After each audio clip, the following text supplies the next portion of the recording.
Hello everyone, welcome to my YouTube channel. This is Kajol Sinha, your social science educator here.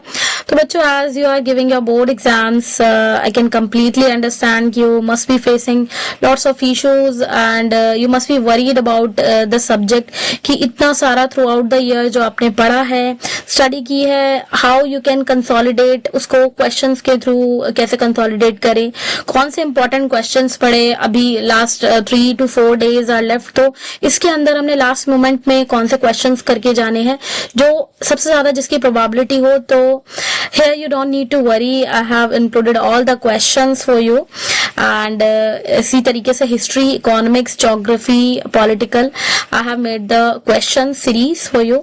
तो यहाँ पर बहुत short time में आपको फटाफट से क्वेश्चंस करने हैं बहुत अच्छे से, और यहाँ पे 70 to 80% क्वेश्चंस जो है आने के चांसेस है. Language can be change but topic same रहेंगे और मोस्ट प्रोबेबली लैंग्वेज भी यही रहने वाली है. तो ध्यान रखना है कि before going for your board exams please do attempt these questions very very much.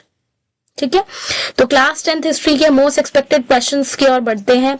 Without wasting the time we start this video. So here are the first question is the Congress of Vienna 1815 aimed at restoring conservative order in Europe. Examine main consequences of its decisions on nationalist movement. Congress of Vienna, ठीक है, Congress of Vienna, Treaty of Vienna, conservative regime इस नाम से कई बार आ चुका है. It has already been asked in previous years.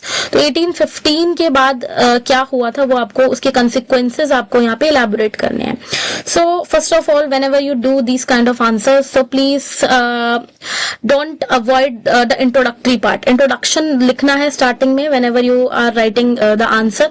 तो इंट्रोडक्शन में आप क्या लिख सकते हैं कि 1815 में नेपोलियन वॉज डिफीटेड. तो कंजर्वेटिव रेजिम स्पेशली जो बोर्बन डायनेस्टी थी वो फ्रांस में रीस्टैब्लिश हुई थी, और उसके बाद क्या हुआ था, जितना भी लिबरलिज्म ऑलरेडी वहां पर स्प्रेड था दैट वाज सप्रेस. ठीक है, मोनार्की सिस्टम ने उसको सप्रेस कर दिया, सेंसरशिप लगा दी.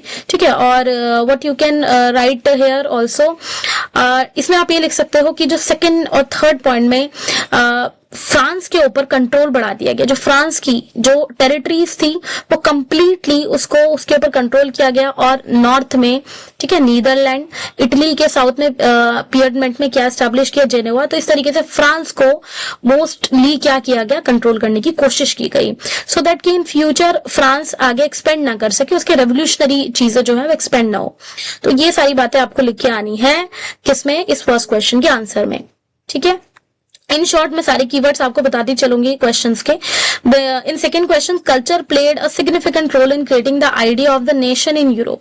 Justify the statement with suitable examples. तो वो कल्चरल मूवमेंट या कल्चरल प्लेड से बहुत क्वेश्चन आता है. इसको हम रोमांटिसिज्म भी बोल सकते हैं. तो रोमांटिसिज्म टॉपिक भी अगर आए तो जो मैं बताने वाली हूँ, just you have to answer like that. ठीक है, तो रोमांटिसिज्म वर्ड से आए, कल्चरल ने कैसे रोल प्ले किया, यहाँ आपको आंसर कैसे करना रहेगा. तो यहाँ पे आप रोमांटिसिज्म यानी कि कल्चरल मूवमेंट की बात करेंगे जिसके थ्रू कहीं ना कहीं इमोशनल कनेक्टिविटी फील करवाने की कोशिश की गई. और यहाँ पर आप जॉन गॉटफ्राइड के बारे में लिख सकते हो. म्यूजिक, पॉलिश लैंग्वेज, डांसेस, है ना, मजूर का डांस हुआ था, तो उन सब चीजों के बारे में, एलेगरीज, जर्मेनिया, है ना, मैरियन, तो इन सब के बारे में आपको लिखना है इसके आंसर में. ठीक है, तो आई होप कि यू गॉट द आंसर. आपको कीवर्ड्स मैंने बता दिया है, आपको ऐसे आंसर इसमें फ्रेम करना है. Next question is, the 1848 revolution of the liberals failed to achieve its objectives. Examine the reasons for its failure. 1848 का जो रेवोल्यूशन हुआ था लिबरल्स का, वो फेल हुआ था, लेकिन बाद में देखो उसने कहीं ना कहीं स्पार्क तो दिया ही था नेशनलिज्म के लिए, but why it was failure at that time. तो ये रीजंस आपको इलैबोरेट करने हैं यहाँ पर. तो रीजंस में आप क्या लिख सकते हो कि कुछ मिस्टेक्स रही थी लिबरल लोगों की. इन्होंने जब जर्मनी फ्रैंकफर्ट पार्लियामेंट में ये गए थे, इन्होंने ना, इनके ग्रुप में मिडिल क्लास का ज्यादा डोमिनेंस था. यहाँ पे वर्कर्स, आर्टिसंस, उनको इंक्लूड नहीं किया गया था. तो that is why they lost the support of artisans, workers, है ना, इन सब का सपोर्ट वो खो चुके थे. देन आफ्टर व्हाट हैपन, इन्होंने डिमांड की थी कॉन्स्टिट्यूशन की, ठीक है, कि गवर्नमेंट शुड बी, या गवर्नमेंट को रन करना चाहिए ऑन अ कॉन्स्टिट्यूशनरी प्रिंसिपल। लेकिन जो मोनार्की सिस्टम था वो उस टाइम नहीं एग्री हो सकता था, स्पेशली जो फ्रेडरिक विलियम फोर्थ थे उन्होंने रिजेक्ट कर दिया, उस टाइम के किंग जो थे उन्होंने, प्रूशिया के किंग ने रिजेक्ट किया, और इस तरीके से liberals they could not achieve what they wanted.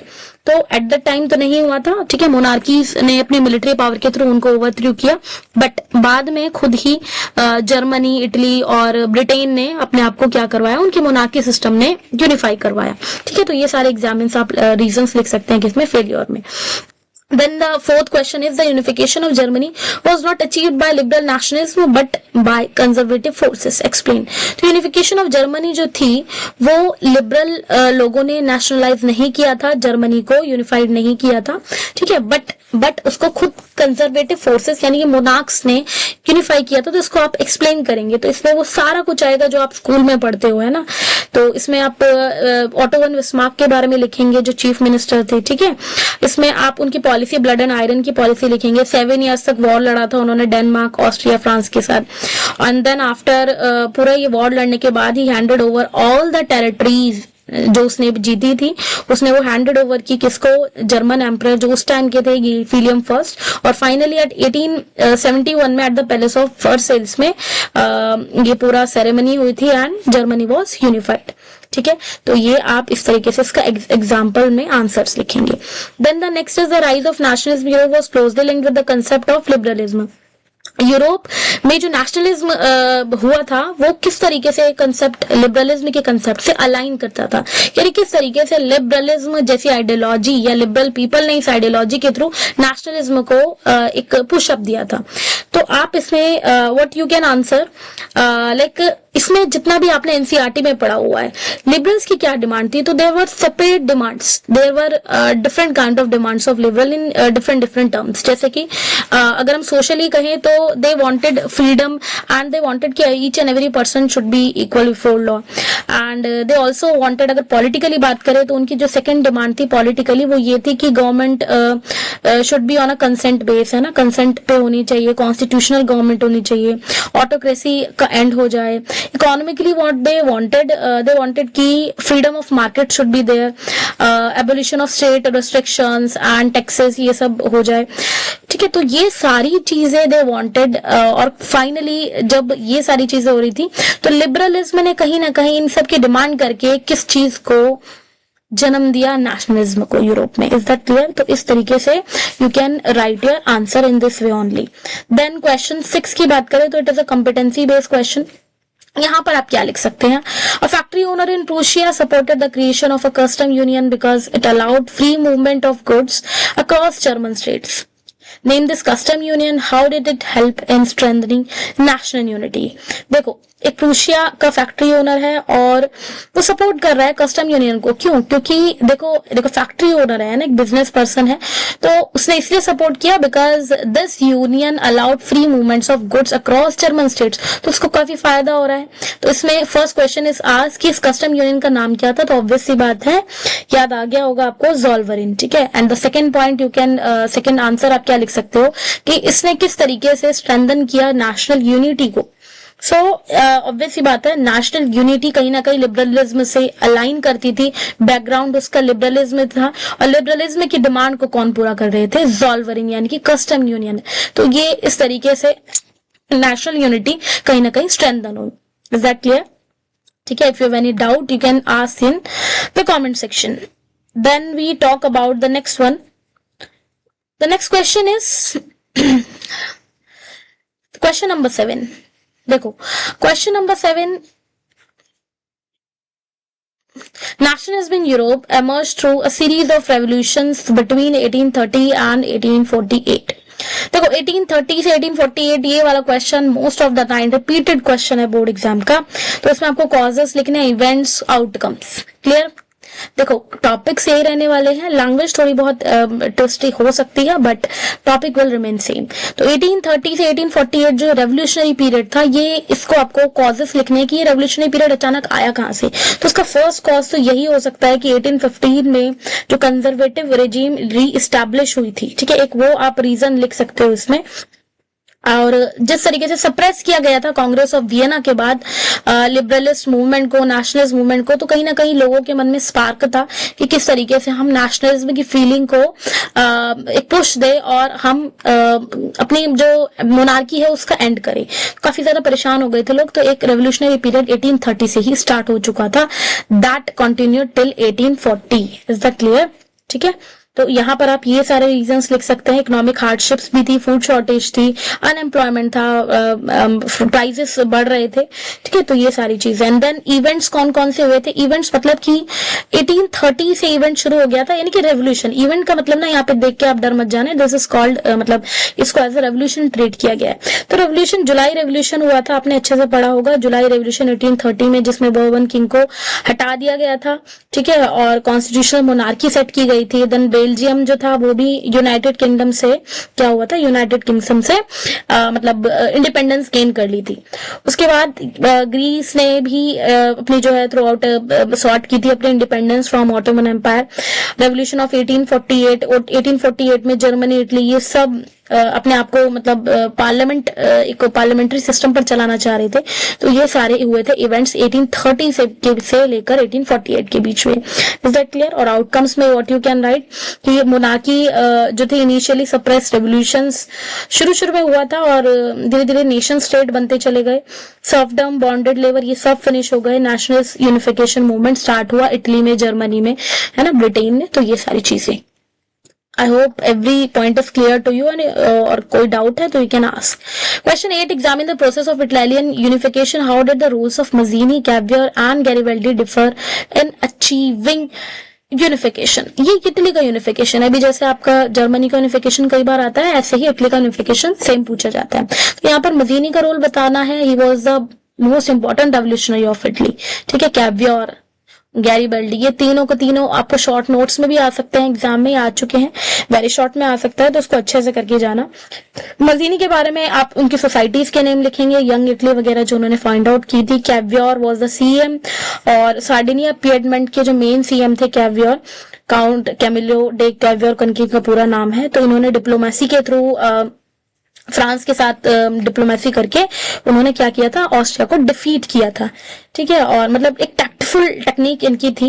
गैरिबल्डी की बात करें तो ये रेड शर्ट्स को लेड कर रहे थे, इन्होंने सिसिली को कनकर किया था, नेपल्स को किया था, और फाइनली इतना सब कुछ होने के बाद, कनकर करने के बाद पूरा टेरिटरी सारी, तो all these two main leaders handed over all these territories to King Victor Emmanuel. तो King Victor Emmanuel को handed over कर दी थी इन्होंने, और finally he became the emperor of Italy, ठीक है। तो ये याद रखना है कि एम्परर कौन बना था और लास्ट में क्या क्या चीजें हुई थी। Then the next question is Balkan region become the most serious source of nationalist tension.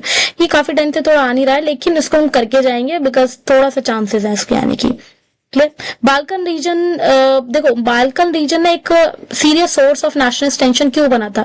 1871 के बाद ऐसा क्या हुआ अचानक से? देखो नेशनलिस्ट सेंटिमेंट्स तो पूरे थ्रू ओवर यूरोप में फैले हुए थे, और जब ये रोमांटिसिज्म आया था, रोमांटिसिज्म यानी कि कल्चरल मूवमेंट, तो लोगों ने कहीं ना कहीं खुद में कलेक्टिव आइडेंटिटी को पाया और दे स्टार्टेड टू थिंक कि अब हमें मोनार्की सिस्टम को एंड करके अपना देश आजाद कर लेना चाहिए। तो बाल्कन रीजन यूरोप में साउथ पार्ट में एक रीजन हुआ करता था जिसमें अलग अलग जो है छोटी छोटी कंट्रीज आया करती थी, ठीक है। आज भी वो कंट्री है, बट उस टाइम पे ये सारा एसिमिलेटेड था। तो ऑटोमन एम्पायर का, जब ऑटोमन एम्पायर के अंडर से ये हटने लगे, डिक्लाइन होने लगा, तो रोमांटिक नेशनलिज्म की वजह से इन्होंने धीरे धीरे इंडिपेंडेंस को असर्ट करना स्टार्ट किया। और जब ये आपस में लड़ने लगे, ठीक है, ये पूरा बाल्कन ऐसे करके रीजन था, तो जब ये आपस में लड़ने लगे तो इनके लड़ाई में, इनके इस छोटे से वॉर में जितनी भी बड़ी बड़ी राइवलरीज थी, लाइक जैसे आपका रशिया था, ऑस्ट्रिया थी, हंगरी, ये सब इसमें जंप कर पड़े, और इसी तरीके से स्टार्ट हो गया था 1914 का फर्स्ट वर्ल्ड वॉर, ठीक है। बहुत मेजर वर्ल्ड वॉर पहली बार दुनिया में स्टार्ट हुआ था।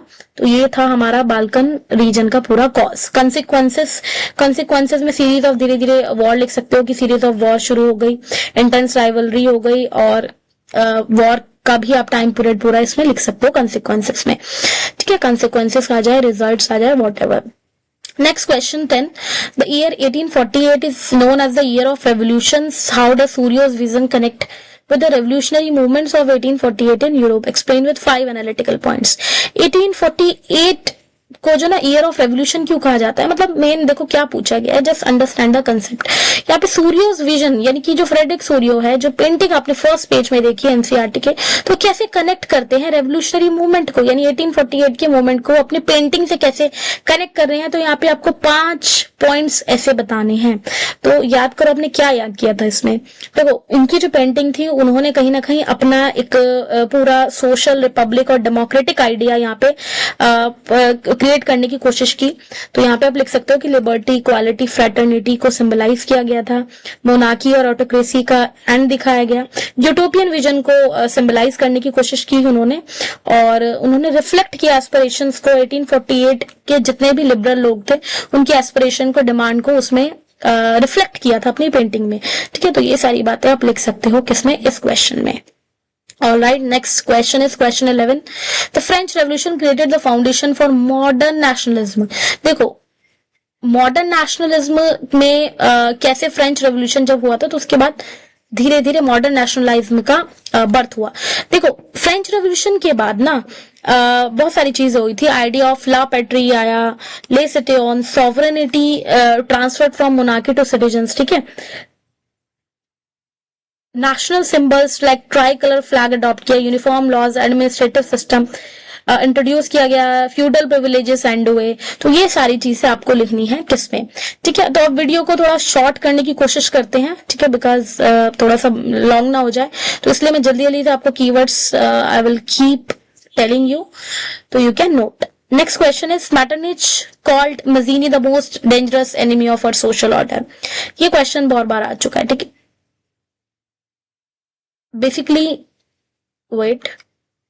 तो बेसिकली ये the most dangerous enemy of social order, ये स्टेटमेंट को आपको अच्छे से देख लेना है। यहाँ पर एक बात आपसे पूछी गई है कि जो मेटरनिच थे वो मजीनी से इतना चिढ़ते क्यों थे, ठीक है, डेंजरस एनिमी क्यों मानते थे। बिकॉज मजीनी एक ऐसे इटालियन रेवोल्यूशनरी थे जिन्होंने अपने टाइम पीरियड में बहुत अच्छे से सीक्रेट सोसाइटीज बना के ट्रेंड किया था बेसिकली ना लोगों को। तो वो काफी ज्यादा परेशान थे, उनसे डरे हुए थे कि कहीं ये लोगों को रेवोल्यूशनरीज ना बना दे, और वाकई ऐसा हुआ भी था। तो यहाँ पर आपको मेन पॉइंट ऐसे लिख देने हैं कि nationalism was led by मजीनी at that time, और कॉन्स्टिट्यूशनल गवर्नमेंट की तरफ उनका जो था एक बोल सकते हैं झुकाव था, डेमोक्रेसी को वो सपोर्ट करते थे, और सीक्रेट सोसाइटीज बना के उन्होंने क्या किया था, इस तरीके से इटली को यूनिफाई करवाने की कोशिश की थी। बट थ्रू आउट द मतलब ईयर वो नहीं करवा पाए थ्रू आउट द टाइम, तो ये एक चीज हुई थी। तो यहाँ पे 3 एनालिटिकल रीजंस लिख सकते हो। Then the next question is the next question 13. In Britain, the formation of the nation state was not the result of, ये थोड़ा सा मिसटाइप हुआ है, रिजल्ट ऑफ सडन अपहेवल और revolution, elaborate with the help of suitable examples. देखो Britain का जो formation था ना वो बड़ा यूनिक सा था, है ना। मतलब रेवोल्यूशन बहुत सडन नहीं था, ग्रेजुअल प्रोसेस था। तो धीरे धीरे ये कैसे हुआ था, ग्रेजुअल प्रोसेस, ये आपको यहाँ पे एक्सप्लेन करना है। तो यहाँ पर आप लिख सकते हो एक्ट ऑफ यूनियन के बारे में जो इंग्लैंड और स्कॉटलैंड में साइन हुआ था। आयरलैंड को फोर्सिबली इनकॉर्पोरेट किया गया था 1801 में। ब्रिटिश के पार्लियामेंट जो पूरी तरीके से इंग्लिश लोगों के थ्रू डोमिनेट की जाती थी, उन्होंने symbols, union jack, national anthem ये सब बनाए थे, यूनिटी को प्रमोट किया था, और इस तरीके से जो ब्रिटेन था वो यूनिफाई किया गया। ठीक है, by the conservative regime only. तो ये आप सारी चीजें इसमें लिख सकते हो। Then next question is question 14. What challenges Napoleon introduce to make the administrative system more efficient in the territories ruled by. Napoleon ने कौन से एडमिनिस्ट्रेटिव सिस्टम इंट्रोड्यूस किए थे जो बहुत एफिशिएंट थे, तो ये none other than Napoleon code, यानी कि नेपोलियन कोड के बारे में ही पूछा गया है। तो यहाँ पर आप नेपोलियन कोड को पूरा अच्छे से डिफाइन करेंगे। 1804 का जो कोड था, फ्यूडल सिस्टम एबोलिश हुआ था, सर्फडम एबोलिश हुआ था, equality before law, simplified administrative system हुआ था, ट्रेड बैरियर्स, ट्रांसपोर्ट इंप्रूव हुआ, ट्रेड बैरियर्स को हटाया गया। So ये सारी चीजें you can write in the answer. So this was the first chapter important question, expected questions. अब बात करते हैं हम सेकेंड चैप्टर, जहां से अगेन अच्छा खासा वेटेज है आपके बोर्ड एग्जाम के लिए। So let me select. Okay, chapter 2, Nationalism India. So here, a plantation worker in Assam said, for us, Swaraj means freedom to move freely to our villages. What does this statement indicate about the idea of Swaraj? तो basically ये question कई बार आ जाता है. असम के जो plantation workers थे, जब गांधी जी ने अनाउंस किया था ना स्वराज के लिए, तो इन्होंने कैसे स्वराज को अपने इंटरप्रेट करके अपने माइंड में ये सेट किया कि स्वराज का मतलब होता है freedom to move freely to our villages. तो इस स्टेटमेंट को इंडिकेट मतलब आपको बताना है कि वो कैसे स्वराज का मीनिंग अपने आप से निकाल रहे थे. So here you can write कि इनलैंड इमिग्रेशन एक्ट जो था उसके अंडर में no plantation worker was allowed to leave tea gardens without permission. तो ये सारी चीजें आपको इंट्रोडक्शन पार्ट में लिखनी है. सेकंड में यू कैन राइट कि बॉन्डेड लेबर की तरह उनको ट्रीट किया जाता था. उनको बोला जाता था कि you will be stay here, ठीक है, अंटिल जब तक आपका कॉन्ट्रैक्ट पूरा नहीं होता. फॉर देम स्वराज मीन ना फ्रीडम ऑफ मूवमेंट था, और मतलब दे कुड अंडरस्टैंड कि they can return to their home. तो ऐसा उन्होंने माना था. उन्होंने कहा कि भाई गांधी राज आ चुका है, तो ये सारी चीजें वो अपने माइंड में स्वराज के लिए लेकर बैठ गए थे. ठीक है, तो this was their notion, their interpretation about swaraj. Next question. Different social groups participated in civil disobedience movement, yet they had different aspirations. Explain with examples. Social group जो अलग अलग थे सिविल डिसऑर्डरेंस मूवमेंट में, वो आपने पढ़ा है थ्रू आउट दिस जर्नी कि rich peasants, poor peasants, business class, industrial workers, Dalits, ये सब ने पार्टिसिपेट किया था सिविल डिसऑर्डरेंस मूवमेंट में, और सबकी अलग अलग डिमांड्स थी. तो मैं इन शॉर्ट बता रही हूँ कि रिच पीजेंट्स तो चाहते थे कि रिडक्शन हो जाए लैंड रेवेन्यू में, पुअर पीजेंट चाहते थे कि लैंडलॉर्ड से छुटकारा मिल जाए, है ना, और इंडस्ट्रियल वर्कर्स की डिमांड थी कि उनकी वेजेस इंक्रीज हो जाए, वर्किंग कंडीशंस इंप्रूव हो जाए. Dalits they wanted a separate मतलब पॉलिटिकल एक रिप्रेजेंटेशन चाहते थे. Specially doctor Bhimrao Ambedkar demanded separate electorate. तो ये सारे डिफरेंट तरीके के उनके एस्पिरेशंस थी. ठीक है, तो ये मैंने एग्जांपल्स आपको दे दिए हैं. Then next is explain the causes, program and impact of civil disobedience movement. ठीक है, तो यहाँ पे आपको कॉजेस बताने हैं कि सीडीएम स्टार्ट कैसे हुआ था. इसमें आप साइमन कमीशन का फेलियर सिस्टम लिख सकते हो. पूर्ण स्वराज की डिमांड थी 1929 में, और इकोनॉमिक डिप्रेशन आया था, टैक्सेस हाई हो गए थे, सॉल्ट टैक्स लगाया गया था. तो ये सारे प्रोग्राम मीन्स कि ये स्टार्ट कैसे हुआ था, तो सॉल्ट लॉ को वायलेट किया गया. ठीक है, और सॉल्ट लॉ को वायलेट कहाँ पे, दांडी में किया गया था. ठीक है, दांडी मार्च के थ्रू, और पूरा फॉरेन गुड्स को बॉयकॉट करना, टैक्सेस पे करने से मना कर देना, लिकर शॉप्स को पिकेट करना, ये सारी चीजें. इम्पैक्ट था, बहुत सारी विमेन ने पार्टिसिपेट किया था, तो इम्पैक्ट में लिख सकते हो. और फर्स्ट टाइम ब्रिटिश गवर्नमेंट ने लीडर्स को अरेस्ट करना स्टार्ट किया, रिप्रेशन स्टार्ट किया. यहाँ पर गांधी इरविन पैक्ट को अच्छे से पढ़ लेना, वो साइन हुआ था. ठीक है, गांधी और लॉर्ड इरविन के बीच में 1931. और नेशनलिस्ट मूवमेंट को कहीं ना कहीं मतलब एक स्ट्रेंथनेस मिली, और through out they could not achieve independence, लेकिन कहीं ना कहीं यहाँ पर नेशनलिज्म फीलिंग जो है वो और ज्यादा बूस्ट अप हुई. तो ये सारी चीजें आप लिख सकते हैं. Next question is nationalism in India was not a single movement but a combination of various struggles. तो इसको जस्टिफाई करना है आपको विद 5 आर्गुमेंट्स. वेरियस स्ट्रगल्स का मीन्स यहाँ पर आपको उन सब स्ट्रगल्स को लिखना पड़ेगा, उन सब मूवमेंट्स को जो थ्रू आउट दिस जर्नी हुई थी.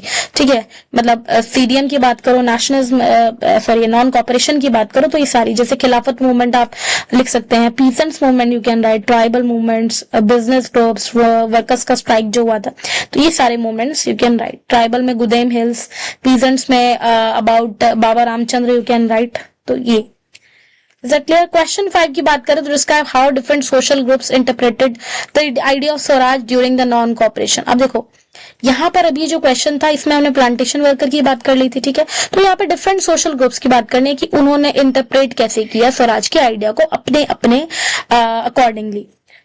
तो यहाँ पर पीजेंट्स ने अलग तरीके से किया था, ट्राइबल ग्रुप्स ने, प्लांटेशन वर्कर्स ने, they wanted to move and return to their home. Businessman चाहते थे कि उनको फॉरेन कंपटीशन से छुटकारा मिल जाए, इंपोर्ट्स जो है ना आए, और ये जो ट्रेड बैरियर ये हटे.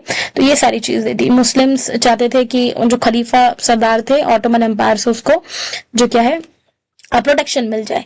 तो ये सारी चीजें थी। लिमिट्स में आप क्या लिख सकते हो, लिमिट्स में लिख सकते हो चौरी चौरा इंसिडेंट है ना, और गांधी जी ने इसको इसलिए भी विड्रॉ किया था क्योंकि वायलेंस हो गया था बहुत ज्यादा, डिफरेंट जो ग्रुप्स है उनकी एक्सपेक्टेशन भी that were not fully met, तो इसके ये भी सारे रीजन है। ग्रेजुअल स्लो डाउन की लिमिटेशन आ जाए, शॉर्टकमिंग्स आ जाए है ना, ड्रॉबैक्स आ जाए, तो यही लिखना है। Then after coming to the next question, question 6, analyze the reasons why the civil disobedience movement failed to achieve completely unity among Indians। देखो CDM बहुत बड़े लेवल पे स्टार्ट हुआ था, बहुत अच्छा भी था, but at last it was not, it could not gain that much success. ठीक है, तो कंप्लीट यूनिटी नहीं आ पाई थी इंडियंस के बीच में। इसमें आप क्या रीजंस लिख सकते हो, देखो एक तो इसमें ना डिफरेंट सोशल ग्रुप्स थे, बहुत सारे इंटरेस्ट वाले ग्रुप थे, तो उनके अलग अलग डिमांड्स थी। पीजेंट्स की अलग थी, इंडस्ट्रियलिस्ट, दलित्स और सब लोगों की अलग डिमांड्स थी।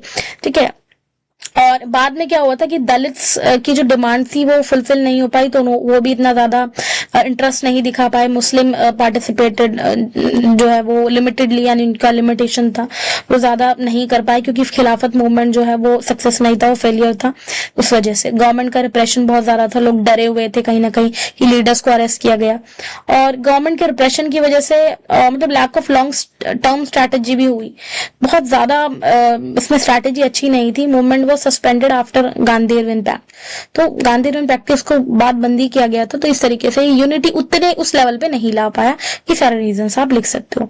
The next question is Rowlatt act expose the true nature of colonial rule. True nature का मतलब कि कॉलोनियल रूल यानी ब्रिटिश गवर्नमेंट का जो उस टाइम का नेचर था, उसकी जो एक आइडियोलॉजी थी, उसको कहीं ना कहीं एक्सपोज करता था रॉलेट एक्ट।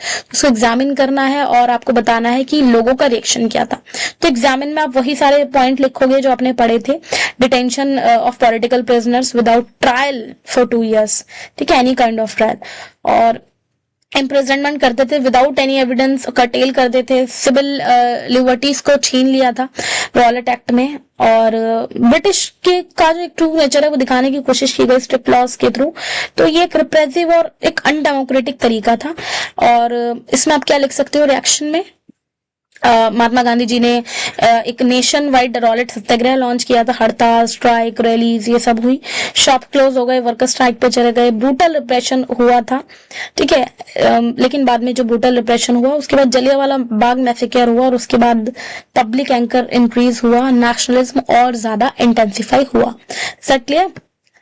चलो, then the growth of nationalism in India was closely linked to the formation of a collective identity। देखो जैसे जैसे ना कलेक्टिव आइडेंटिटी बढ़ती चली गई, उतना ज्यादा नेशनलिज्म हमारे इंडिया में ग्रोन अप हुआ। तो इसको आप एग्जाम्पल से कैसे समझाएंगे, तो लेट्स सी कि आप एग्जाम्पल कैसे लिख सकते हो। जैसे इसमें आप भारत माता पिक्चर की बात कर सकते हो, ठीक है, it was painted bye Rabindranath Tagore. तो एक मतलब इमोशनल सेंस होता है ना, इमोशनल यूनिटी उसको कहीं ना कहीं जनरेट करता है। नेशनल सिंबल्स की बात कर सकते हो, ट्राई कलर हो गया है ना, फोकलोर जो उनका रिवाइवल हुआ था, लाइक तुम्हारा साउथ का जो पूरा फोकलोर था उसके बारे में आप कर सकते हो। हिस्ट्री रीराइट हुई है ना, पास्ट ग्लोरी को अच्छे से इंटेंसिफाई किया गया, यूनिटी को इंस्पायर किया गया, ट्रेडिशंस को रीइंटरप्रेट किया गया। तो ये सारी कलेक्टिव चीजें आपको लिखनी पड़ेगी, ठीक है, जो भी कल्चर से रिलेटेड है। सेट clear? Then analyse the causes, proposals and impacts. देखो कॉजेस हमने अभी डिस्कस किया, प्रपोजल इम्पैक्ट्स में आप देख लो। कॉजेस में रॉलेट एक्ट हो जाएगा, Jallianwala Bagh, Khilafat issue, economic hardship थी, वर्ल्ड वॉर के बाद बहुत सारी सिचुएशन गलत हुई थी हमारे साथ, फॉल्स प्रोमिसेस थे ब्रिटिश पार्लियामेंट की तरफ से, वो सारे गलत ही निकले बाद में, तो इसलिए नॉन कॉपरेशन मूवमेंट वो स्टार्ट, ठीक है। प्रोग्राम क्या था, प्रोग्राम या प्रपोजल में लिख सकते हो कि फॉरेन गुड्स को बॉयकॉट किया गया, गवर्नमेंट स्कूल कोर्ट सब बॉयकॉट हुए, टाइटल्स ऑनर्स को सरेंडर किया गया, स्वदेशी की बात की गई, खादी वगैरह की। तो ये सब इम्पैक्ट में बहुत ज्यादा इम्पैक्ट में यू कैन राइट कि देयर वाज अ ह्यूज या mass participation of students, peasant, tribal workers, foreign cloth को बॉन्ड किया गया, ब्रिटिश एडमिनिस्ट्रेटिव पूरी तरीके से अफेक्ट हो चुका था, economically they were facing a huge loss, ठीक है। तो ये सारा आप इम्पैक्ट लिखोगे नॉन कॉपरेशन मूवमेंट में। विड्रॉ क्यों किया गया था, क्योंकि लास्ट में चौरी चौरा इंसिडेंट हुआ, वायलेंस क्रिएट होने की वजह से, और गांधी जी को ऐसा लगा, ही बिलीव्ड कि now movement is turning into a violent mode, तो we should called it off, तो कॉल कर लिया था उन्होंने, recall. Then describe all Satyagraha movement organise by Mahatma Gandhi. अब इसमें तीनों सत्याग्रह मूवमेंट जो है आपको लिखने पड़ेंगे, मैं इन शॉर्ट बता रही हूँ। चंपारण का, खेड़ा अहमदाबाद में स्ट्राइक की, तीनों लिख देना। चंपारण में इंडिगो प्लांटर्स वाली बात, वो इंडिगो ग्रो नहीं करना चाहते थे। खेड़ा में पीतरंज की डिमांड थी कि जो मतलब क्रॉप फेलियर हो रहा है उसकी वजह से हम टैक्स नहीं पे कर पा रहे हैं, रेवेन्यू, तो आप इसे जो है माफ कर दो। रेमिशन मांग रहे थे बट नहीं मिला, शुरू में नहीं मिला था, but after coming of Gandhi ji Kheda satyagraha was successful. Then Ahmedabad mill strike की बात करें तो इसमें जो वर्कर्स उन्होंने स्ट्राइक की थी बिकॉज दे वांटेड कि उनकी वेजेस शुड बी इंक्रीज, है ना, तो वो उन्होंने स्ट्राइक किया और जब गांधी जी सपोर्टेड देम तो फाइनली दे गॉट सक्सेडेड। तो ये था हमारा तीनों सत्याग्रह के बारे में। Then come to the next part. I hope you all are getting, but if there is any problem you can ask in the comment section. Now come to the class. Wait. Coming to the 11th question, describe the movement led by Baba Ramchandra in Awadh against the Talukdars and landlords. देखो तालुकदार से Hindi word है, तो तालुकदार और landlord के खिलाफ बाबा रामचंद्र ने क्या start किया था, कैसे स्टार्ट किया था मूवमेंट, तो इसमें आपने जो पूरा स्कूल में पढ़ा होगा उसको अच्छे से छाप देना है। कैसे, क्योंकि देखो इनकी डिमांड क्या थी लैंडलॉर्ड्स की, दे डिमांडेड की जो हाई रेंट्स थे और जो इलीगल ड्यूज थे वो बंद हो जाने चाहिए, और जो बेकार सिस्टम आप हमसे करवा रहे हो, फोर्स लेबर करवा रहे हो और हमें कभी भी एविक्शन हो जाता है हमारा, मतलब हमें निकाल दिया जाता है, तो वो चीज बंद हो जाए। तो बाबा रामचंद्र ने पीजेंट्स के साथ मिलकर अवध किसान सभा भी बनाई थी और उनकी डिमांड्स में reduction of land rent, abolition of बेकार सिस्टम, ये सब इंक्लूडेड था। टेन्योर सिक्योरिटी बढ़ जाए, ये चीजें थी, तो ये आपको लिखनी पड़ेगी। Then tribal people interpreted the message of Mahatma Gandhi. यहाँ पे आप ट्राइबल पीपल में अलूरी सीताराम राजू के बारे में लिखेंगे होल, ये आपने बहुत अच्छे से पढ़ा होगा अपने स्कूल में, तो इसको करके जाना। ट्राइबल पीपल्स ने किस तरीके से स्वराज को अपने नोशन में समझा, अपने वे में समझा, यहाँ पर आप अलूरी सीताराम राजू के बारे में लिखेंगे। गुदेम हिल्स की पूरी कहानी लिख देंगे, मिलिटेंट गुरिल्ला मूवमेंट हुआ था। अलूरी जी के फीचर्स क्या थे, या मतलब उनको कौन सी प्रेडिक्शंस थी उनके बारे में, he could survive the shots, bullet shots predictions करते थे वो एस्ट्रोलॉजिकल, तो ये सारी बातें।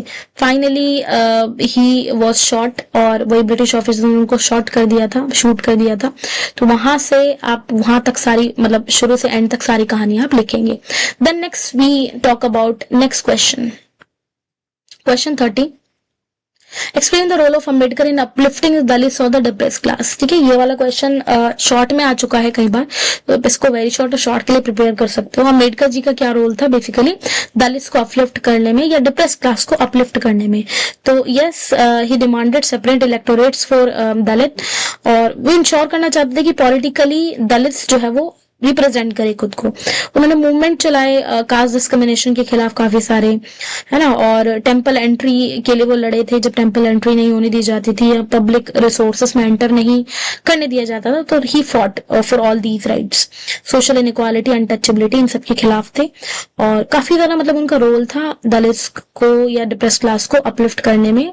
ठीक है, देन ये सारी बातें आप लिख देंगे। Next is examine the background of the Poona pact of 1932। Poona pact का अभी लास्ट ईयर भी आया था। पूना पैक्ट जो 1932 किसके बीच में साइन हुआ था, गांधी जी और अंबेडकर जी के बीच में।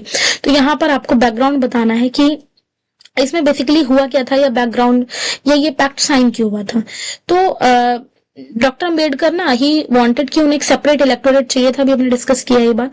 तो उस टाइम की जो ब्रिटिश मतलब पूरी गवर्नमेंट थी, उन्होंने क्या किया था, उन्होंने सेपरेट इलेक्टोरेट्स अनाउंस कर दिया। उन्होंने जब वो जा रहे थे उन्होंने कहा कि ठीक है, कम्युनल अवार्ड के लिए हम इलेक्टोरेट दे रहे हैं तुम्हें, ठीक है।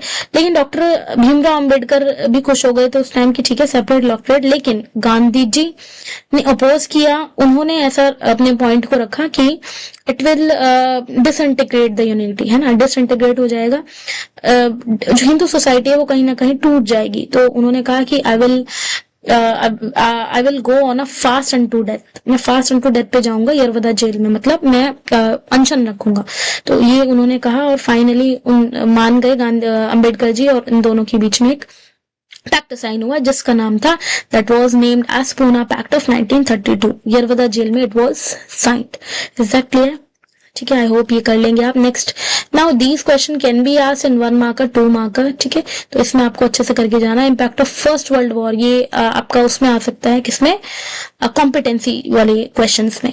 सो फर्स्ट वर्ल्ड वॉर का इम्पैक्ट किया था, डिफेंस एक्सपेंडिचर उन्होंने बढ़ाए थे, है ना, वॉर लोन्स को अपने मतलब चुकाने के लिए। हायर टैक्सेस हमारे उसमें इंडिया में हायर टैक्स कर दिया था, कस्टम ड्यूटी बढ़ा दी थी, इनकम टैक्स इंट्रोड्यूस किया था, प्राइस डबल कर दिए थे, है ना, हार्डशिप लग गई थी, फोर्स रिक्रूटमेंट कर रहे थे विलेजेस में, ऊपर से नेचर भी कम नहीं था, क्रॉप फेलियर हुआ, इन्फ्लुएंजा आया, तो ये सारे इम्पैक्ट्स हमारे हुए थे। देन हिंद स्वराज बुक में गांधी जी ने क्या लिखा है, लाइक सेल्फ रूल के बारे में उन्होंने लिखा हुआ है, और नॉन वायलेंस, स्वदेशी, ये सब।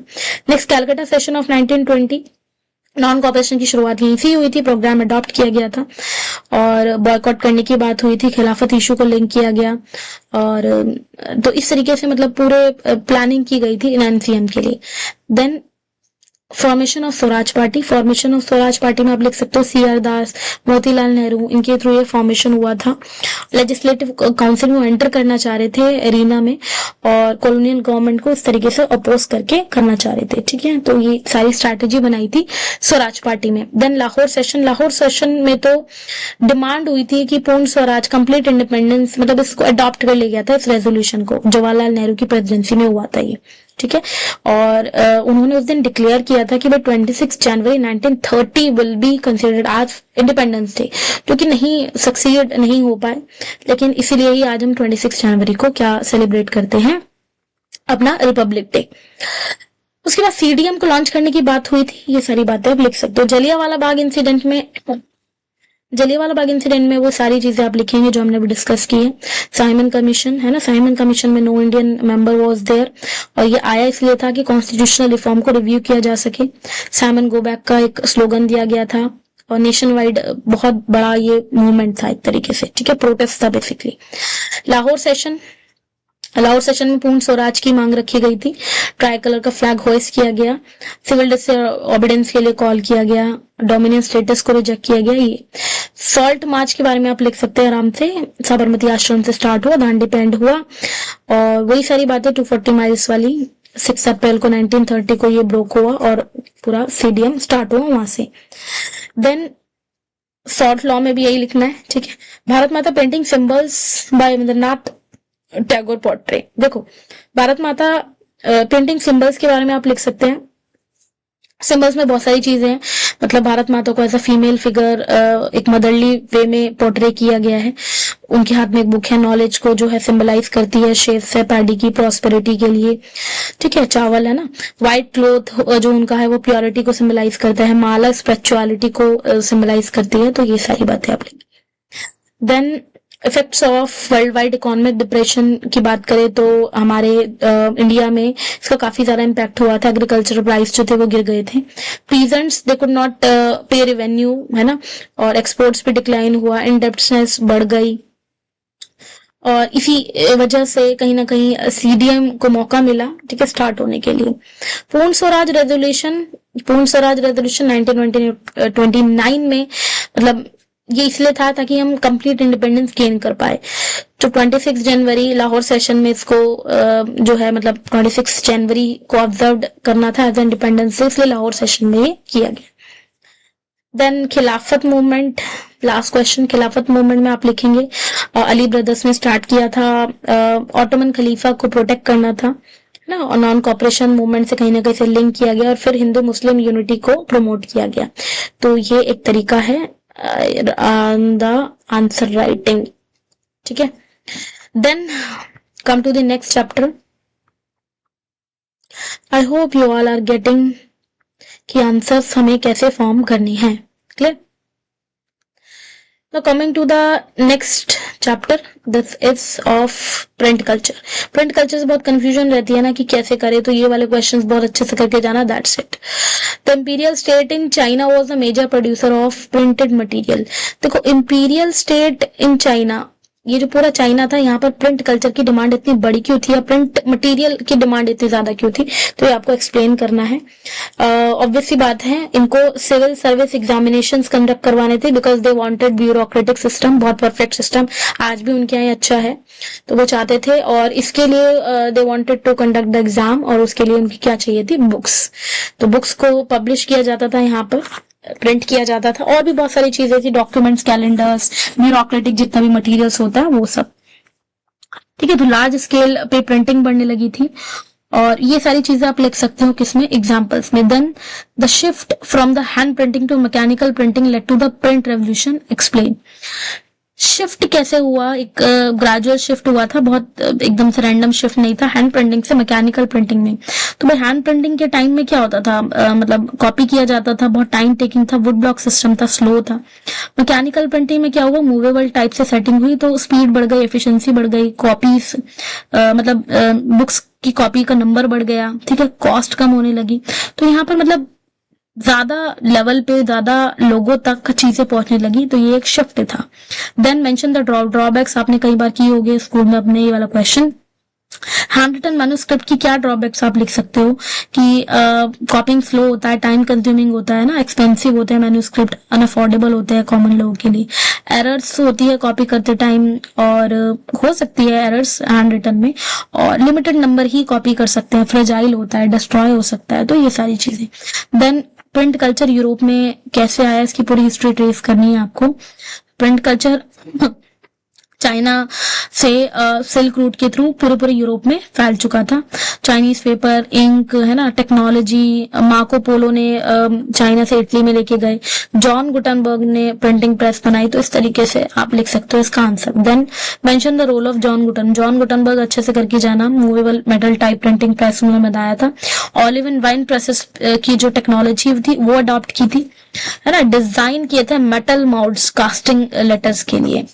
तो गुटेनबर्ग की जो फर्स्ट बुक थी, फर्स्ट प्रिंटेड बुक, उसका नाम था गुटेनबर्ग बाइबल।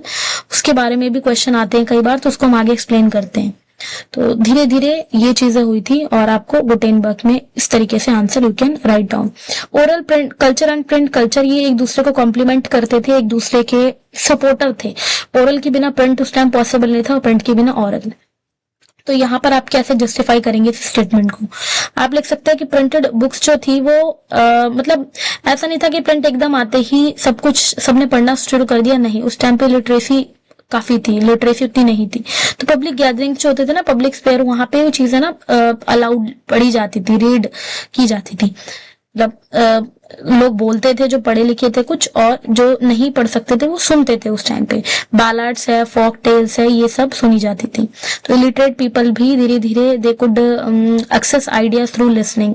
तो इस तरीके से print did not replace oral culture, तो दोनों ने बल्कि बोथ सपोर्टेड ईच अदर, ये वाली बात आप लिख सकते हो। Then explain the role of print in the religious reforms. हमारे इंडिया में कई सारे रिलीजियस रिफॉर्म्स हुए हैं, बहुत अच्छे, तो इनमें कहीं ना कहीं प्रिंट का रोल बहुत अच्छा रहा है, क्योंकि actually printing culture enabled the publication of religious text in vernacular languages, है ना, लैंग्वेजेस जो अलग अलग होती है वर्नाकुलर, उसमें कहीं ना कहीं रिलीजियस टेक्स्ट प्रिंट होने लगा, और मतलब एक अच्छे सा एक आइडियाज जो होते थे वो वाइडली स्प्रेड आउट हुए। डिबेट्स इंटेंसिफाई हुई, और धीरे धीरे ब्रह्म समाज, आर्य समाज, तो इन्होंने भी they use to print their ideas, their messages. Print help people reinterpret traditions and questions superstitions. Question किया कहीं ना कहीं superstition को, तो ये इस तरीके से हेल्प किया रिलीजियस रिफॉर्म में। हमारे इंडिया में सती प्रथा, बाल विवाह जितना था वो सब बंद हो गया। Print, next question, print not stimulate the publication of conflicting opinions among its communities, but it also connected communities and people in different parts of India. ठीक है, तो प्रिंट ने, देखो ध्यान से पढ़ना जरा इस क्वेश्चन को, प्रिंट ने ना ही सिर्फ कॉन्फ्लिक्ट्स को बढ़ाया, कॉन्फ्लिक्ट्स तो बढ़ना तय था देखो, ठीक है, लेकिन इसने कहीं ना कहीं कम्युनिटीज को आपस में जोड़ा भी। देखो कॉन्फ्लिक्ट्स को बढ़ाया कैसे, वो होता क्या था कि कुछ ग्रुप ऐसे थे जिनकी आइडियोलॉजी कुछ और थी, और कुछ ऐसे थे जिनकी कुछ और थी, तो जब वो एक दूसरे से कॉन्फ्लिक्ट हो जाता था उनका, है ना, लड़ाई क्या हाथों से नहीं होती थी, उनकी आइडियोलॉजीज में लड़ाई थी। लेकिन इसने ना कहीं न्यूज़पेपर, जर्नल्स, इन सब के थ्रू डिबेट्स भी किए और सोशल और रिलीजियस इश्यूज पे बात भी उठाई। डिफरेंट कम्युनिटीज जो थी वो they could express their ideas and defend their beliefs through print. ठीक है, तो इट क्रिएटेड पब्लिक ओपिनियन, एक कलेक्टिव आइडेंटिटी को भी बढ़ाया और सर्कुलेट किया क्रॉस द रीजन्स, लोगों को लिंक किया, नेशनलिज्म जैसे फीलिंग को इनहांस किया। तो ये सब बातें आप लिख सकते हैं इस वाले क्वेश्चन में। Clear? Then come to the next question. Next question is, wait. Yes.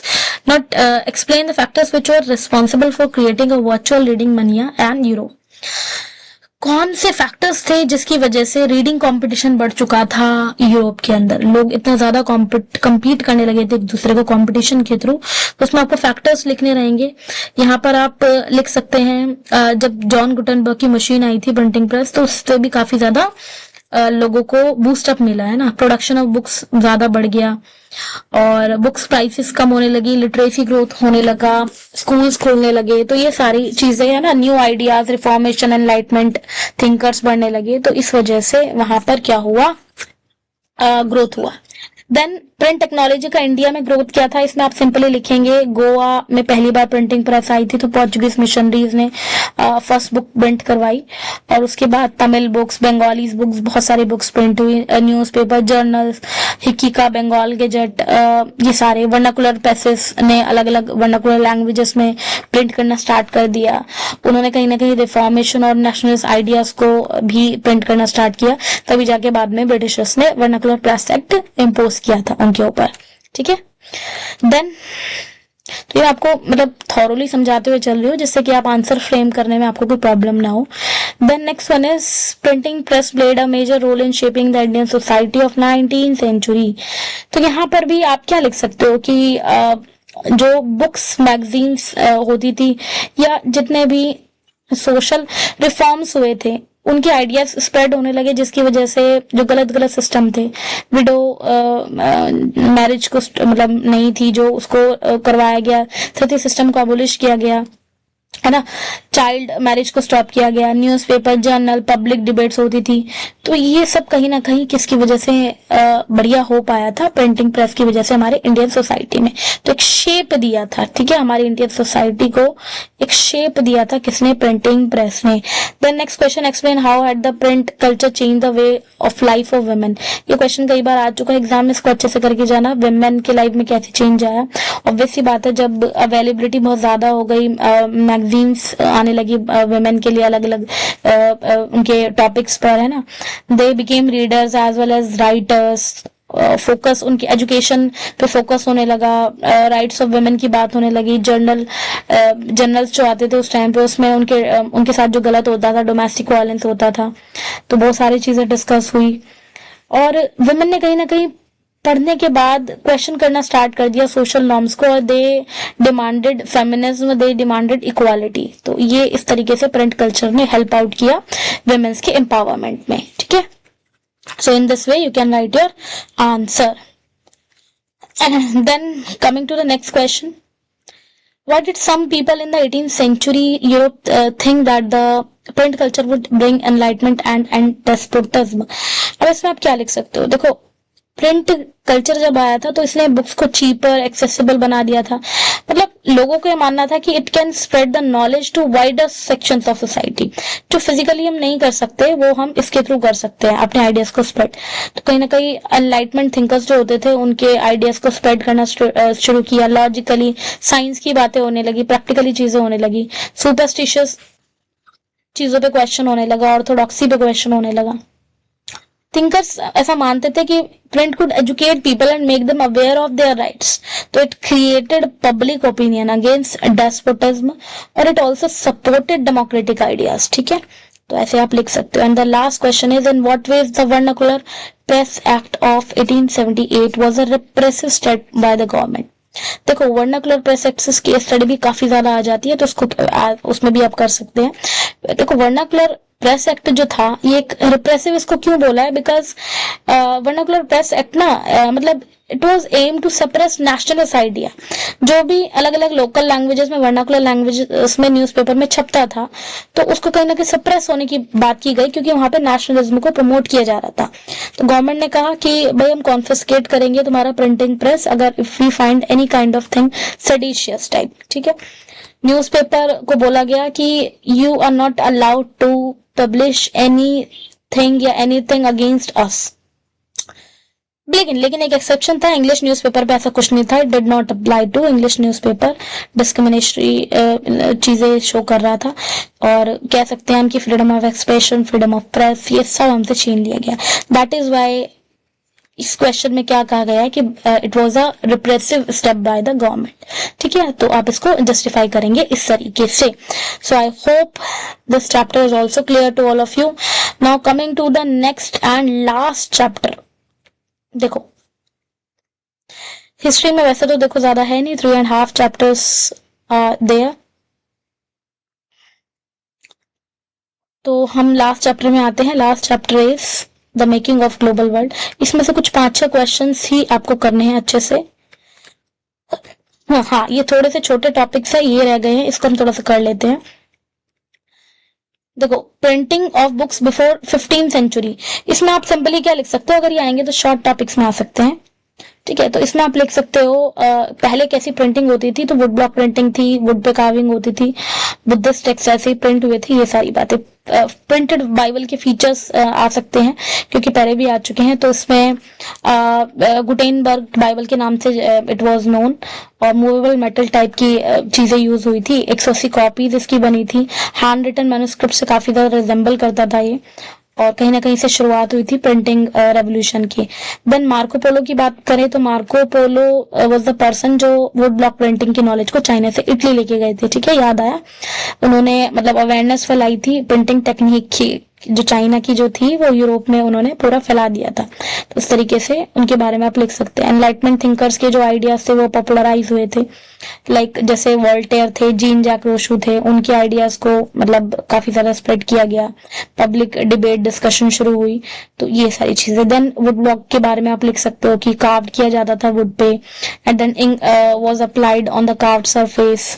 Paper press किया जाता था, है ना, में जापान, कोरिया, चाइना में, यहाँ पर ये वुड ब्लॉक ज्यादा फेमस था। Then print in Japan. अब देखो जापान में प्रिंट कैसे आया था, बेसिकली लोग ही लेके आए थे जापान, मतलब चाइना से जब वो जापान आए तो वो लेके आए, बुद्धिस्ट टेक्स्ट प्रिंट हुई, है ना। तो हाँ, उसमें आप सारी वो चीजें लिखेंगे जो आपने पढ़ी हुई है। चीप बुक्स की बातें लिखेंगे, अर्बन कल्चर प्रमोट हुआ, प्रिंट मतलब it became a part of everyday life. तो ये आप बातें लिख सकते हो। इनोवेशंस के बारे में अगर देखें तो इनोवेशंस में आप स्टीम पावर्ड प्रिंटिंग मशीन्स आई थी, है ना, बाद में मैकेनिकल प्रिंटिंग प्रेसेस आई थी, कलर अलग अलग कलर करने के लिए प्रिंटिंग प्रेस आई थी। तो ये आप इनोवेशंस में लिखेंगे। Then print culture created the idea conditions for French revolution. French revolution के लिए कहीं ना कहीं मोनार्की सिस्टम और क्रिटिसाइज किया गया, वो प्रिंटिंग के थ्रू लिबर्टी इक्वालिटी के आइडियाज को स्प्रेड किया गया, पैम्पलेट्स बनने लगे थे। ठीक है, और लुइस 16 के खिलाफ चीजें होने लगी थी। तो यहाँ से फ्रेंच रेवोल्यूशन को कहीं ना कहीं बूस्ट मिला था। जेम्स हिक्की का थोड़ा पढ़ के जाना। James Hickey was the person, first person जिन्होंने इंग्लिश न्यूज़पेपर बनाया था, बंगाल गैजेट 1780 में। मतलब उसमें ब्रिटिश ऑफिशियल्स को भी क्रिटिसाइज किया, उनकी मशीन को, उनकी प्रेस को कॉन्फिस्केट किया गया। मार्टिन लूथर का आप लिखेंगे, 95 थीसिस दी थी इन्होंने, कैथोलिक चर्च प्रैक्टिसेस को क्रिटिसाइज किया था। ही वाज अ पर्सन जिन्होंने पहली बार प्रोटेस्टेंट रिफॉर्मेशन क्रिएट किया, यानी प्रोटेस्टेंट ग्रुप बनाया। लुइस सेबेस्टियन मर्शर के बारे में आप लिख सकते हो कि मतलब उनका तो ऐसा मानना था, लुइस सेबेस्टियन मर्शर का, कि जो प्रिंट है ना वो मतलब इट कुड ब्रिंग एनलाइटमेंट। ठीक है, और it can shape public opinion. तो एक स्टेटमेंट है, बड़ी फेमस, एनसीईआरटी में गिवन है, कमेंट सेक्शन में बताना कि लुइस सेबेस्टियन मर्शर ने वो स्टेटमेंट क्या दी थी। ठीक है, then all reformers and their books and publication names. Reformers में अच्छे से करके जाना, जैसे राजा राम मोहन रॉय, संवाद कौमी दी थी, है ना, ईश्वर चंद्र विद्यासागर, ज्योतिबा फुले, कास्ट डिस्क्रिमिनेशन पे लिखा था, अंबेडकर जी, बाल गंगाधर तिलक केसरी, है ना। तो ये सारे। Then the last chapter is remaining. I hope इन सब क्वेश्चंस को करने के बाद you will be feel satisfying. Now, the pre modern world shrank greatly in the 16th century explain. अभी प्री मॉडर्न वर्ल्ड जो था 16th सेंचुरी का, वो श्रैंक कैसे हुआ? श्रैंक का मतलब यहाँ पे है कि लोगों को पता लग गया कि हाँ, अमेरिका जो कॉन्टिनेंट है, मतलब अमेरिका भी एक कॉन्टिनेंट है और अब हमें पूरी दुनिया के बारे में पता लग गया है, तो उन्हें समझ में आ गया था कि ये श्रैंक हो चुका है वर्ल्ड, ठीक है, वर्ल्ड के बारे में वो जान चुके हैं, तो यहाँ पर एक्सप्लेन करना है आपको। तो आप यहाँ पे लिख सकते हो कि जब यूरोपियन सेलर्स जो थे, उन्होंने मतलब अमेरिका को डिस्कवर किया था, है ना, तो उन्होंने कहीं ना कहीं लिंक किया कि ये आपका यूरोप हो गया, ये आपका Africa and this one is America, ठीक है। तो ये पूरा ऐसे लिंक आउट किया कि उन्होंने, यूरोपियन सेलर्स ने। ये चीजें आप लिख सकते हो। अमेरिका ने नए वर्ल्ड को कनेक्ट किया, तो इनमें कनेक्शन आया, स्पाइसेस का ट्रेड और होने लगा, सिल्वर, गोल्ड, बहुत, देखो यहाँ से अमेरिका से गोल्ड की माइंस निकली थी, तो गोल्ड और सिल्वर, ये दोनों चीज यहाँ से जाने लगी, है ना, यूरोप में और अफ्रीका में। तो ट्रेड भी बढ़ गया, एक्सपैंड हो गया, और मूवमेंट ऑफ पीपल भी बढ़ने लगा। स्लेव सिस्टम जो है वो अच्छे से इंट्रोड्यूस हुआ, बिकॉज अमेरिका में प्लांटेशन फील्ड बहुत ज्यादा थी, तो अफ्रीका से, एशिया से ना स्लेव्स यहाँ पे एक्सपोर्ट किए जाते थे फॉर द मतलब for the purpose of plantation, ठीक है, प्लांटेशन पे काम कराने के लिए। Then give examples to show that the world changed with the discovery of new sea routes to America। कुछ ऐसे एग्जाम्पल बताने हैं जिसमें वर्ल्ड चेंज हुआ था, किसकी वजह से? अमेरिका की डिस्कवरी की वजह से। तो यहाँ पर आप देख सकते हैं वर्ल्ड तो चेंज हुआ था, ऑब्वियस सी बात है, क्योंकि सिल्वर बहुत ज्यादा अमेरिका से ही मिलता है। जब स्टार्टिंग में जब डिस्कवरी हुई तो वहां से प्रीशियस मेटल निकला था, सिल्वर माइंस, जो कि पूरे यूरोप में यहाँ पर जो है एक्सपोर्ट की गई, तो बहुत फायदा हुआ यूरोपियन को। और यूरोपियन का जो गुड्स था वो एक्सचेंज किया गया था अमेरिकन रिसोर्सेज के बदले में, आप ये भी लिख सकते हो। प्लांटेशन सिस्टम अमेरिका में डेवलप होने की वजह से स्लेवरी सिस्टम बढ़ा, अफ्रीका से स्लेव्स जो है यहाँ से ले जाते थे। देन ग्लोबल ट्रेड नेटवर्क भी बढ़ा यूरोप, अफ्रीका और अमेरिका के बीच में। Then thousands of people fled Europe for America in the 19th century. अब लोग यूरोप से अमेरिका में क्यों जाने लग गए? बिकॉज पॉपुलेशन बहुत बढ़ रही थी एक टाइम पे, अनएम्प्लॉयमेंट बढ़ा, पॉवर्टी बढ़ी, इंडस्ट्रियलाइजेशन होने की वजह से जो फार्मर्स थे, आर्टिसंस थे, उनका काम खत्म हुआ, रिलीजियस परसिक्यूशन होने लगा था, और अमेरिका में बहुत जमीन थी, बहुत एरिया था, तो लोग वहां पर जाने लगे, गोल्ड डिस्कवरीज हुई, तो इन सब की वजह से लोग काफी अट्रैक्ट हुए अमेरिका की साइड में, ठीक है। देन सिल्क रूट, ये बहुत आता है, silk route are a good example of trade and cultural link between distant part of the world.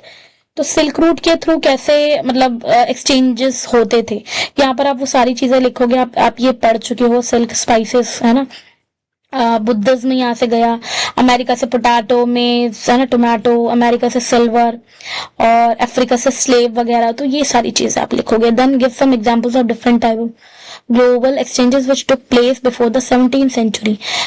देखो ये सारे एक जैसे क्वेश्चन है, बट थोड़ा सा आपको यहाँ पे you have to understand the language की स्टेटमेंट क्या बोली गई है, पूछा क्या गया है। तो यहाँ पर भी आपको एग्जाम्पल ही लिखने हैं, एशिया का और अमेरिका का। एशिया का आप लिख सकते हो पोटैटो, सॉरी, नूडल्स वगैरह, नूडल्स चाइना से गए थे यूरोप की साइड में और पास्ता बने थे वहां पे जाके, ठीक है। और चिलीज के बारे में, टी एंड कॉफी के बारे में लिख सकते हो, पोटैटो मेज अमेरिका से गया था, तो एक एक एग्जांपल लिख दो। And food offers many examples, इसमें भी आपको अलग अलग देश से, अलग अलग कंट्री से क्या क्या गया था, है ना। तो पास्ता है, टी है, पोटैटो है, ग्राउंडनट है, इन सब के बारे में। मतलब फूड एक जगह से दूसरी जगह कैसे गया था, ऑब्वियस ये बात है, जब ट्रैवलर्स ट्रेड करते थे, मतलब किसी भी पर्पज से किसी दूसरे कॉन्टिनेंट पे जाते थे, तो अपने साथ पैक्ड फूड या कुछ ऐसी चीज लेके जाते थे जो उनकी लोकेलिटी को इंट्रोड्यूस करता था, और वो सारी चीजें जब दूसरी जगह जाती थी तो कहीं ना कहीं कल्चरल एक्सचेंज भी हुआ इससे, है ना। तो लोगों ने क्या है, आज कोई भी ऐसी चीज नहीं है कि पोटैटो आपको सिर्फ एक ही जगह देखने को मिलेगी या पास्ता एक ही जगह देखने को मिलेगा, it is now found overall the world, ठीक है। And the last but not the least question is the Portuguese and Spanish used all ethical and unethical methods to colonize। Portuguese, Spanish ने ethical method क्या use किया था America को colonise करने के लिए? उन्होंने कनकर करना चाहा था फोर्स के थ्रू, ठीक है। उन्होंने इंस्लेव किया था पॉपुलेशन को वहां पर, और मतलब अफ्रीका से भी स्लेव को वहां पर भेजा था प्लांटेशन सिस्टम के लिए, और वहां से भी स्लेव बनाए थे, ठीक है। तो इस तरीके से उन्होंने एथिकल थोड़ा वे यूज किया, बट अनएथिकल में आप क्या लिख सकते हो? अनएथिकल में स्पेनिश वालों ने क्या किया था, उन्होंने डिजीज को, बायोलॉजिकल वॉरफेयर के थ्रू डिजीज को वहां फैलाने की कोशिश की और लोगों को विदाउट एनी फिजिकल वेपन के उन्होंने मार डाला, ठीक है, अमेरिका में। तो ये सारे points you can include in your answer. So this was the whole question series of most expected और important question. तो इन सबको करके जाना बिफोर एग्जाम बहुत अच्छे से। ये एक वीडियो देख लेना, हिस्ट्री पूरी क्लियर हो जाएगी। Then after I will upload a next video on geography, ठीक है, ज्योग्राफी में अपलोड करेंगे। बाकी if you find any kind of difficulty, any kind of doubt, please ask in the comment section and you can personally DM me as well. तो मिलते हैं next video में। All the best to all of you. Stay tuned, beta. God bless you.